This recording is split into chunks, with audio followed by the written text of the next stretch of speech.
नमस्कार, हमारे खास कार्यक्रम में आपका स्वागत है। मैं हूं आपके साथ विजेंद्र विजय। आज हम बात करेंगे कांग्रेस के महाअधिवेशन की, जिस पर हो रहा है घमासान। छत्तीसगढ़ में होने वाले महाअधिवेशन को लेकर कांग्रेस की तैयारी जोरों पर है, लेकिन ये राष्ट्रीय अधिवेशन होने से पहले ही इस पर सियासत तेज हो गई है।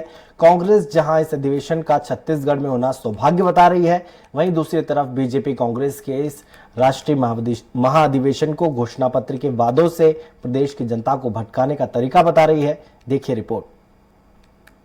कांग्रेस का कहना है कि छत्तीसगढ़ में राष्ट्रीय महाअधिवेशन होना हमारे लिए गौरव की बात है। लगातार इसके लिए कांग्रेस ने तैयारियां भी शुरू कर दी हैं। बैठक के माध्यम से पार्टी के कार्यकर्ताओं, विधायकों और मंत्रियों को अलग अलग जिम्मेदारी दी है, ताकि अधिवेशन की व्यवस्थाओं में किसी तरह की कोई कमी न हो।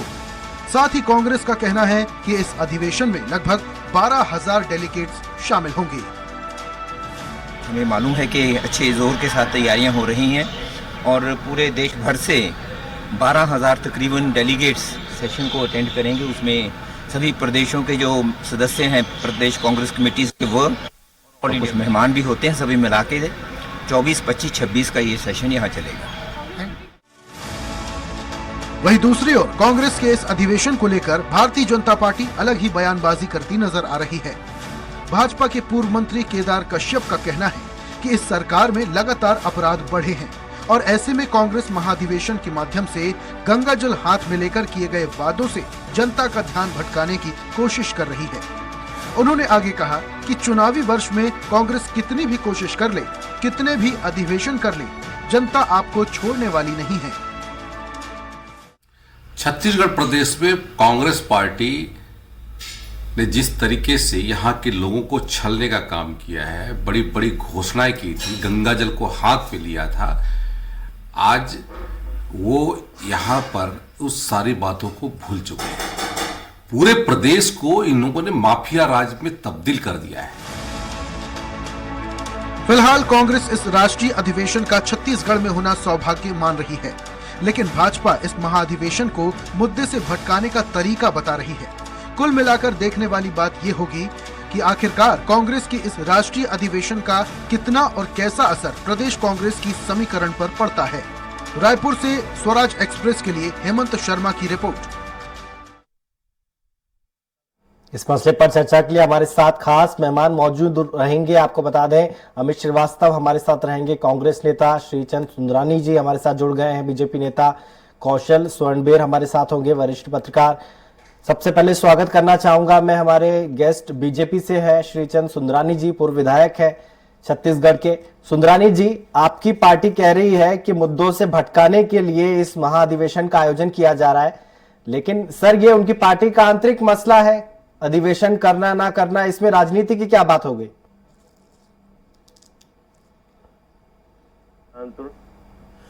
नहीं, निश्चित रूप से ये कांग्रेस का अंदरूनी मामला है और अधिवेशन से भारतीय जनता पार्टी की सेहत पे कोई असर नहीं पड़ता जी, न ही भारतीय जनता पार्टी की संभावनाओं पे इसका कोई असर पड़ता है। लेकिन कहीं न कहीं एक कार्यक्रम हो रहा है, तो ये सिर्फ इसलिए हो रहा है कि प्रदेश में धीरे धीरे कांग्रेस पार्टी का जिस प्रकार से जनाधार घटते जा रहा है, कहीं न कहीं उसको डैमेज कंट्रोल करने के लिए ये प्रयास किया जा रहा है कि राष्ट्रीय अधिवेशन करके यहाँ पे एक बड़ा आयोजन करके, बड़ी सभा करके, वो अपनी जो उनकी घोषणाएं थी, उनके शपथ पत्र थे, उन्होंने गाय की पूंछ पकड़कर छत्तीसगढ़ की जनता से 32 वादे किए थे, 36 वादे किए थे, 36 वादों में 6 वादे भी पूरे नहीं कर पाए। तो कहीं न कहीं जनता के बीच में वो वादे जो नहीं कर पाए पूरे, उसको ध्यान हटाने के लिए, जनता का ध्यान कांग्रेस पार्टी को आकर्षित करने के लिए ये प्रयास किया जा रहा है। लेकिन अब समय बहुत हो गया। इन्होंने जनता के साथ छल किया, जनता के साथ धोखा किया, जनता के वादे पूरे नहीं किए। आम आदमी परेशान है, विकास पूरी तरह ठप है, भ्रष्टाचार चरम पर है, शराब कोचियों के माध्यम से गली गली में बिकवाया जा रहा है, नशाखोरी और जहां तक बिगड़ती कानून व्यवस्था, लगातार हत्या, डकैती, चोरी के बढ़ रहे मामले और विकास के नाम पे कोई एक सड़क भी नहीं बनवा पाए, एक पुलिया नहीं बना पाए।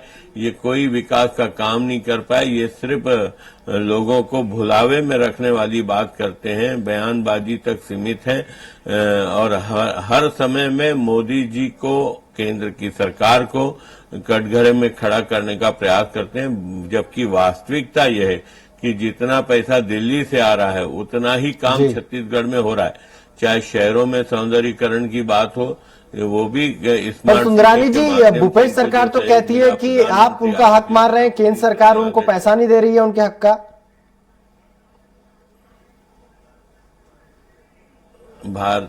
कोई केंद्र सरकार हक नहीं मारती। ये 55,000 करोड़ का बकाया बताते हैं और जब दिल्ली में मुख्यमंत्री मिलने जाते हैं तो 1350 करोड़ जीएसटी की मांग करते हैं।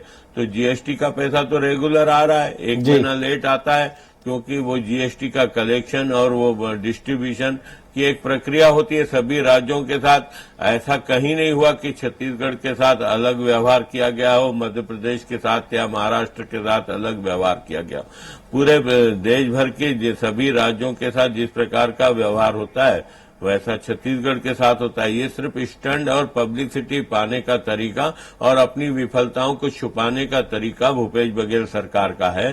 केंद्र का पूरा सहयोग, और बीच में तो यहाँ तक सारी बातें हुई कि यूपीए गवर्नमेंट में कितना छत्तीसगढ़ को मिला और भारतीय जनता पार्टी की केंद्र की सरकार, एनडीए की सरकार ने कितना पैसा दिया। बरोबर दूध का दूध पानी का पानी हो गया और इनके दावे पूरे जुटला दिए गए। ये तो सिर्फ आजकल भ्रम फैलाने का काम पूरे देश में कांग्रेस पार्टी कर रही है, वही काम छत्तीसगढ़ में कर रहे हैं। जी सुंदरानी जी, आपकी पार्टी लगातार कह रही है कि कानून व्यवस्था दुरुस्त नहीं है, शांति का टापू हुआ करता था छत्तीसगढ़, लेकिन जब से सरकार आई है शांति भंग हो गई है। निश्चित रूप से शांति भंग हुई है, नशाखोरी बढ़ी है, चरस, अफीम, गांजे के साथ ब्राउन शुगर भी यहाँ पे छत्तीसगढ़ में खुलेआम बिक रहा है। शराब कोचियों के माध्यम से गली मोहल्ले में शराब बिकवाया जा रहा है।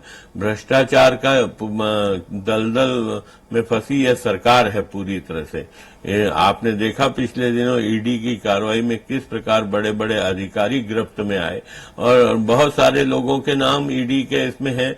और जिस प्रकार कोयले की दलाली का काला पैसा प्रदेश का केंद्र की कांग्रेस पार्टी को जा रहा है, तो ये सारी बातें तो इस सरकार के खिलाफ है। बहुत सारे मुद्दे जनता के बीच में हम लोग जा रहे हैं, जनता के बीच में जन आक्रोश है और कांग्रेस पार्टी की सरकार को उखाड़ फेंकने के लिए जनता तैयार है। 2023 के चुनाव में आप देखिएगा, ये कितने भी अधिवेशन कर लें, कितने भी नेताओं के दौरे कर लें, अब छत्तीसगढ़ से इनको कोई बचा। जी जी, दोबारा आऊंगा आपके पास, मैं रुक करूंगा कांग्रेस नेता अमित श्रीवास्तव का। अमित जी, आपका स्वागत है स्वराज एक्सप्रेस पर।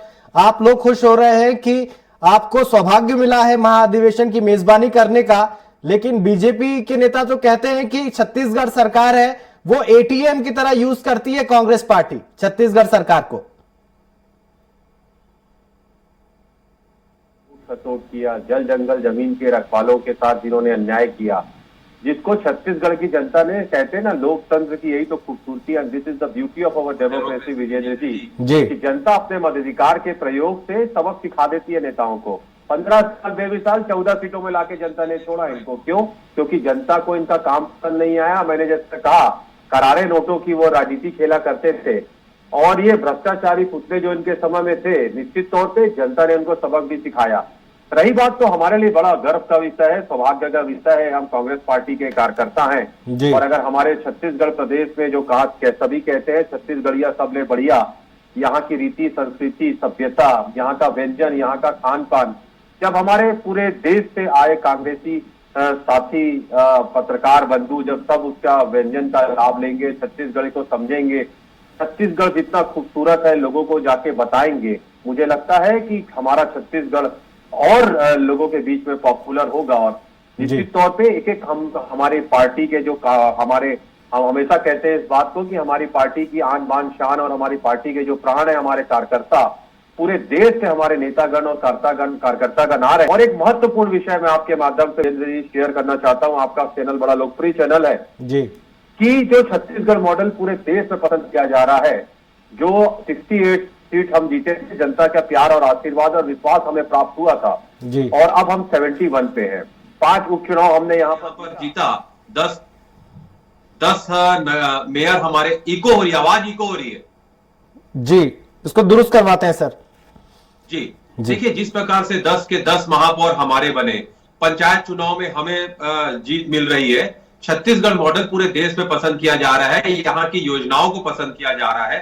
अब मुझे ऐसा लगता है विजेंद्र जी कि जो नेतागण यहाँ पर आएंगे वो दूसरे प्रदेशों में भी छत्तीसगढ़ की योजनाओं को लेके जाएंगे, और जो परिणाम जनता के आशीर्वाद से छत्तीसगढ़ में आया है अब पूरे देश में आएगा। क्यों आएगा वो भी मैं आपके माध्यम से बताता हूं। क्योंकि देखिए, जिस प्रकार से विकास का हमने यहाँ पर विस्तार किया, सामाजिक, आर्थिक और राजनीतिक उत्थान जो हम लगातार हमारे द्वारा किया जा रहा है, जनता के अनुरूप यहाँ पर काम किया जा रहा है।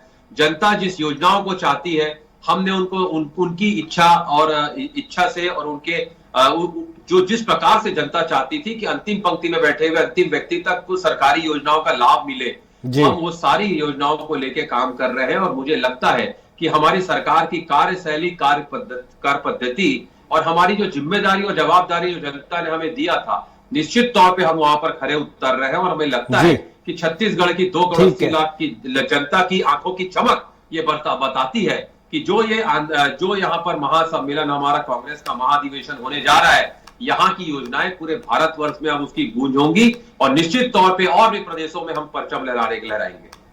जी ठीक है, इस पर रिएक्शन ले लेते हैं। हमारे साथ सुंदरानी जी हैं। सुंदरानी जी, वो कह रहे हैं कि आपकी तीन टर्म की सरकार रही, आपने 15 साल शासन किया छत्तीसगढ़ पे, और अब जनता ने आपको 14 सीट पर ला दिया, लेकिन अभी भी आप जो है हकीकत में जीना पसंद नहीं कर रहे।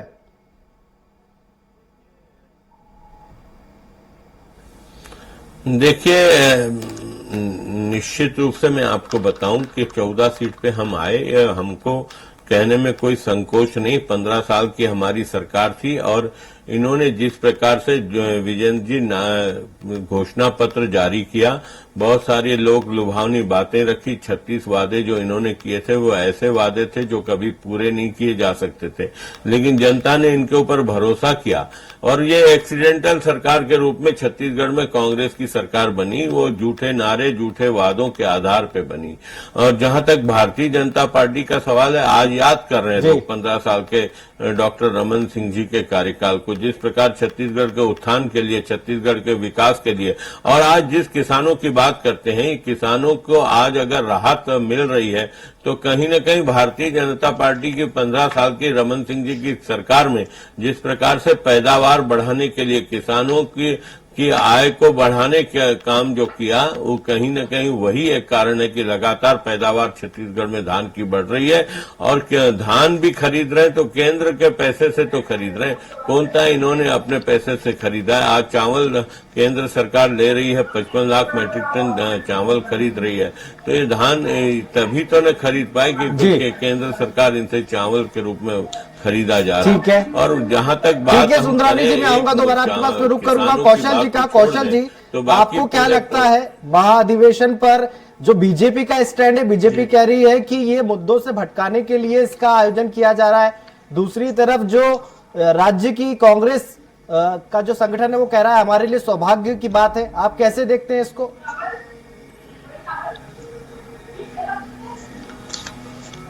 देखिए विजेंद्र जी, निश्चित तौर पे छत्तीसगढ़ में जो कांग्रेस का राष्ट्रीय अधिवेशन होने जा रहा है, काफी बड़ा अचीवमेंट कांग्रेस इसको मान रही है। कहीं न कहीं 2023 में चुनाव है, उसका 2024 में लोकसभा के चुनाव है। कांग्रेस के इस अधिवेशन में राष्ट्रीय स्तर के सभी पदाधिकारी छत्तीसगढ़ आएंगे, तो कहीं न कहीं छत्तीसगढ़ मॉडल को जो प्रचार इन्होंने किया है उसको लेके यहाँ पर जो कांग्रेस के नेता आएंगे उनको बताया जाएगा कि छत्तीसगढ़ मॉडल क्या है। लेकिन दूसरी ओर आप देखेंगे कि भारतीय जनता पार्टी जिस तरह से हमलावर है, कहीं न कहीं वो यह बताने के प्रयास कर रही है कि ये मुद्दे से भटकाने वाली रणनीति है। लेकिन आप देखेंगे कि जिस तरह से कुछ दिन पहले जयपुर में जो अधिवेशन हुआ था, जो बात हुई थी, वहां पे जो गाइडलाइन तय की गए थे, उसके आधार पे छत्तीसगढ़ में जो राष्ट्रीय अधिवेशन होने जा रहा है उसमें कई सारी चीजें आएंगी। 2024 का जो रोड मैप है, कांग्रेस किन मुद्दों के साथ चुनाव में उतरेगी, 2023 में जो 5 से 7 राज्यों में चुनाव, वहां पे कांग्रेस किन मुद्दों के साथ चुनाव में जाएगी, इन मुद्दों की रणनीति यहाँ पर तैयार की जाएगी। निश्चित तौर पे एक बड़ा कार्यक्रम है, लगभग 10 से 15,000 कांग्रेसियों के छत्तीसगढ़ आना अपने आप में एक बड़ा कार्यक्रम है और इसको लेकर कांग्रेस जिस तरह से उत्साहित है, कहीं न कहीं छत्तीसगढ़ और राजस्थान दो ही जगह में आप मान के चलें छत्तीसगढ़ सबसे ताकतवर, कांग्रेस सबसे ताकतवर स्थिति में है। तो कहीं न कहीं जो राष्ट्रीय स्तर के जो कांग्रेस नेता है इन्हीं दोनों राज्यों को टारगेट करके रखी है और छत्तीसगढ़ में जिस तरह से 71 सीटों के साथ एक तरफा बहुमत में कांग्रेस है, तो ये बताना चाहते हैं कि कांग्रेस के जो दूसरे प्रदेश के जो नेता छत्तीसगढ़ आएंगे उनको यह बताने की तैयारी है कि छत्तीसगढ़ ने किन किन आधार पर काम किया और किन चीजों पे काम किया ताकि जो नगरीय निकाय चुनाव है, उपचुनाव है, इवन जो पिछला जो चुनाव है वो जीते। तो कहीं न कहीं ये बड़ी एक रणनीतिक तहत में यहाँ पर आयोजन किया जा रहा है और आप देखेंगे कि जो सभा स्थल के लिए जो पहले निर्धारित जगह थी उसको भी चेंज इसलिए किया जा रहा है कि उनको भी लग रहा है कि 10 से 15,000 लोग बाहर से आएंगे, छत्तीसगढ़ के लोग भी इतनी संख्या में जुटेंगे, तो कहीं न कहीं सभा स्थल में भी बड़ा बदलाव किया गया है। तो मुझे लगता है कांग्रेस छोटा सा कमेंट कीजिएगा आप, बीजेपी के कई नेता कहते हैं कि आने वाले चुनाव की सरकार जो है वो कांग्रेस पार्टी का एटीएम है, इसलिए यहाँ पर महाधिवेशन का आयोजन करवा रही है पार्टी।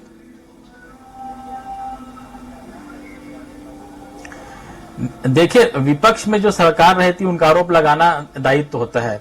जब यहाँ पर 15 साल में भारतीय जनता पार्टी की सरकार थी तो उस समय कांग्रेस आरोप लगाती थी कि भारतीय जनता पार्टी की जो यहाँ के जो नेता है वो केंद्र में पैसा भेजते। तो कहीं न कहीं ये एक राजनीति का एक हिस्सा है। आरोप प्रत्यारोप का दौर तो चलता रहता है, लेकिन जो वस्तु स्थिति है वो तो जो राजनीति से जुड़े जो लोग हैं, यदि इस तरह की स्थिति तो वो ही बता पाएंगे। लेकिन ये आरोप और एक दूसरे पर जो लगाने का जो रणनीति है वो एक दूसरे को नीचे दिखाने की कोशिश का एक हिस्सा माना जा सकता है। जी, मैं रुक करूंगा अमित जी का। अमित जी, आपकी पार्टी कहती है कि हम लोग जनता के लिए काम करते हैं, आपने एक मॉडल दिया है पूरे देश को, छत्तीसगढ़ मॉडल, लेकिन बीजेपी तो कह रही है कि आपने 36 वादे किए थे, उसकी पूर्ति आपने नहीं की। आपने बोला था शराबबंदी करेंगे, लेकिन शराबबंदी नहीं की आप लोगों ने। देखिए विजेंद्र जी, 36 वादे हमने किए थे, 26 से ज्यादा हमने पूरे भी कर दिए, लेकिन सवाल कौन उठा रहा है?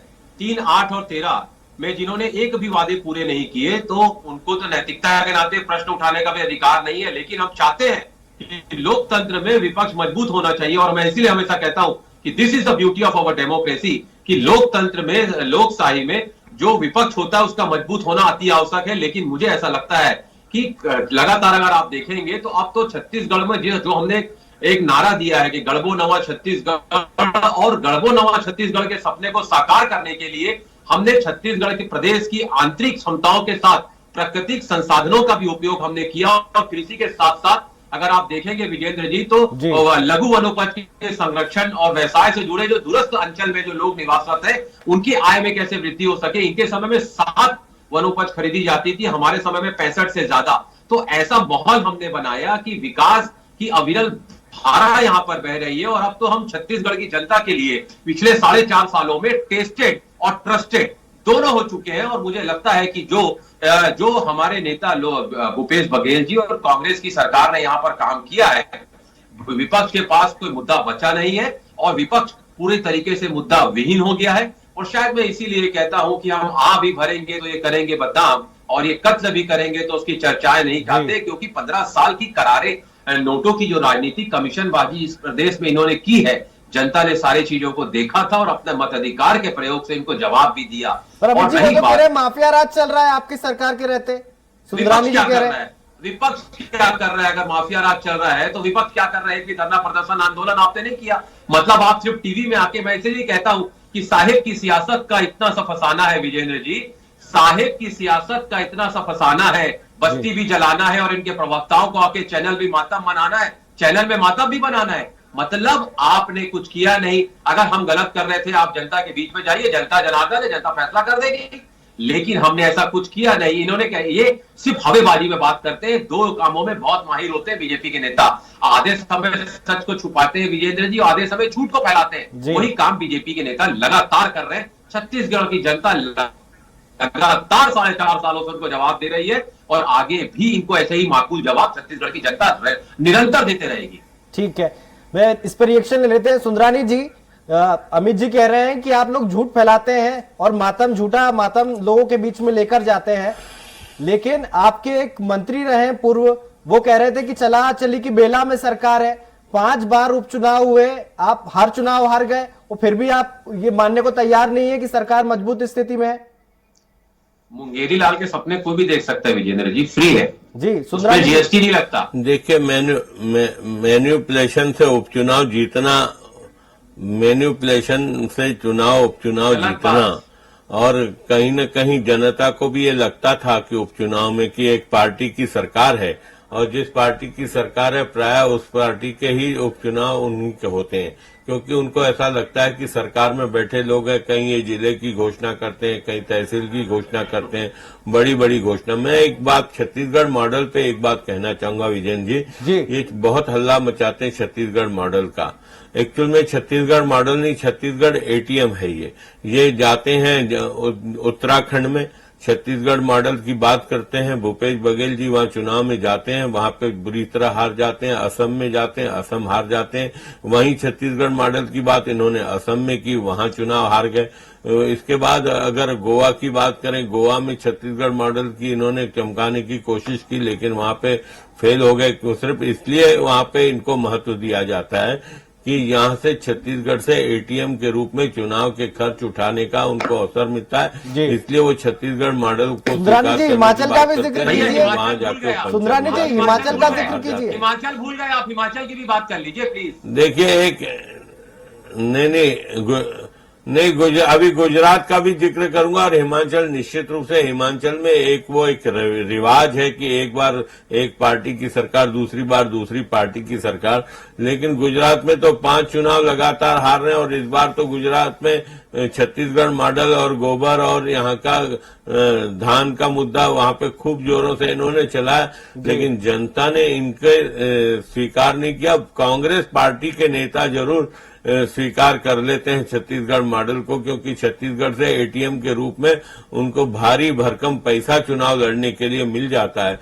तो इनको लगता है कि पूरे देश में हमारी वाहवाही हो रही है, ये पैसा देना बंद कर दे, पता चलेगा कौन इनको पूछता है। आज भी अगर छत्तीसगढ़ में अधिवेशन हो रहा है तो मात्र इसलिए हो रहा है कि खर्च करने की क्षमता भूपेश बघेल जी में है, और यहाँ कोयले का पैसा है, रेत का पैसा है, शराब का पैसा है, ये पैसा छत्तीसगढ़ में इनके पास है। इसलिए छत्तीसगढ़ की बात को मानते हैं। नेता भी इनके सामने नतमस्तक हैं, चाहे राहुल जी हो, प्रियंका जी हो, सोनिया जी हो, क्योंकि छत्तीसगढ़ से भारी भरकम पैसा उनको मिलता है यहाँ से। जी ठीक है, मैं रुक करूंगा स्वर्णबीर जी का। कौशल जी, कांग्रेस के लिए कितना अहम है ये महाधिवेशन, क्योंकि 9 राज्यों में विधानसभा चुनाव है, फिर उसके बाद 2024 में लोकसभा के चुनाव है। ऐसे में क्या कांग्रेस में जान फूंकने के लिए इस अधिवेशन का आयोजन किया जा रहा है? क्योंकि दूसरी तरफ बीजेपी है जो 365 दिन चुनाव लड़ने की मोड में रहती है।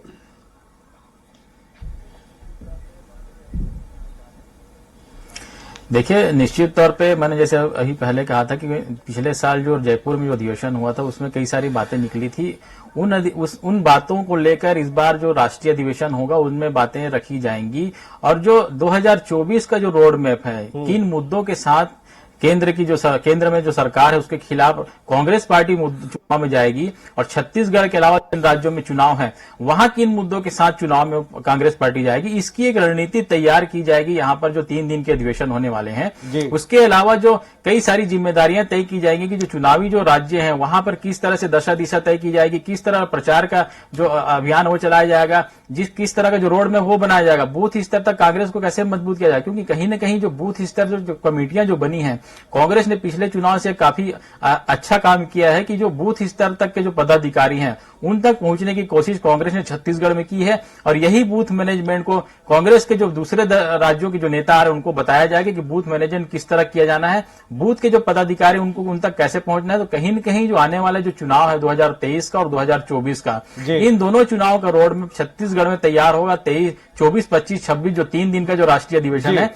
उसमें यहाँ का रोड मैप लेके जाएंगे और उन सारी चीजों को लेके जाएंगे जिनके आधार पर छत्तीसगढ़ में कांग्रेस की सरकार यहाँ पे कर रही है।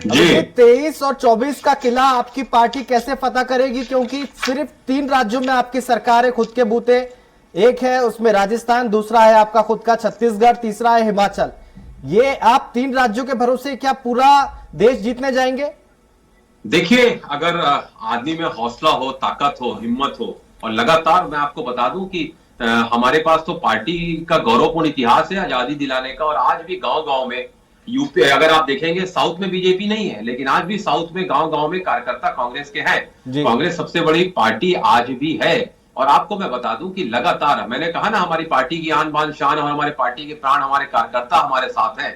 और लगातार जब ये चुनाव हारते हैं विजेंद्र जी, तो इनके नेता कहते हैं हम तो कार्यकर्ता के कारण चुनाव हार गए। मतलब जीत का सेहरा साहब के सिर पे लगेगा और हार का ठिकरा कार्यकर्ताओं पे। तो इसीलिए इनके कार्यकर्ता इनसे चिढ़ते हैं, आज भी इनसे कार्यकर्ता रुष्ट है। और मैं इसीलिए हमेशा कहता हूं कि पेड़ के कटने का किस्सा नहीं होता अगर कुल्हाड़ी में लकड़ी का हिस्सा नहीं होता। 56 लाख कार्यकर्ता ये मिस्ड कॉल वाले बनाते हैं, इनको वोट पड़ता है 32 लाख। मतलब इनके ही कार्यकर्ता इनको वोट देना पसंद नहीं करते, ये तो इनकी स्थिति है। रही बात, बहुत ही सम्मानित भाजपा के प्रवक्ता मेरे बड़े भाई सुंदरानी जी अभी कह रहे थे कि ये तो एटीएम है।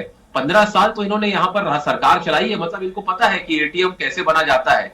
रही बात, इन्होंने कहा ऊपर पैसा पहुंचाए, माफिया राज, गुंडा राज, ये वो, साफ जनता पे छोड़ देते हैं। अगर हम अच्छा काम करेंगे जनता हमें रिपीट करेगी, अगर हम अच्छा काम नहीं करेंगे जनता इनके जैसे हमको भी सबक सिखाएगी।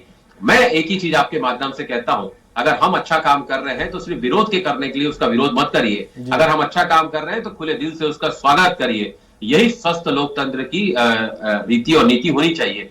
और मैं फिर आपके माध्यम से कह दूं कि लगातार 23 की तैयारी, और आपने कहा ना कि 365 दिन बीजेपी तैयारी करती है साहब, अपने कार्यकर्ताओं के भरोसे नहीं, अपने जमाइयों के भरोसे, आईटी, ईडी, सीबीआई के भरोसे चुनाव लड़ती है। चुनाव के पहले अगर रिजल्ट कुछ भी आए, चुनाव के बाद रिजल्ट कुछ भी आए, इनके प्रकरण जैसे इन्होंने मध्य प्रदेश में सरकार बनाई, कर्नाटक में सरकार बनाई, गोवा में सरकार बनाई, मणिपुर में सरकार बनाई, ये आगे करके ठीक है, एक छोटा सा रिएक्शन सरकार बना लेते हैं। सुंदरानी जी, आपके 3 जमाई है, आईटी, ईडी और सीबीआई।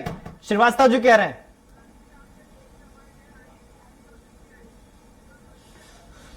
अब श्रीवास्तव जी मेरे छोटे भाई हैं निश्चित रूप से। अब ईडी का खौफ इनको, इनकम टैक्स का खौफ इसलिए है, मैं बोलता हूं डर किस बात का, अगर आप गलत नहीं है तो ईडी की कार्रवाई से डरते क्यों हैं आप?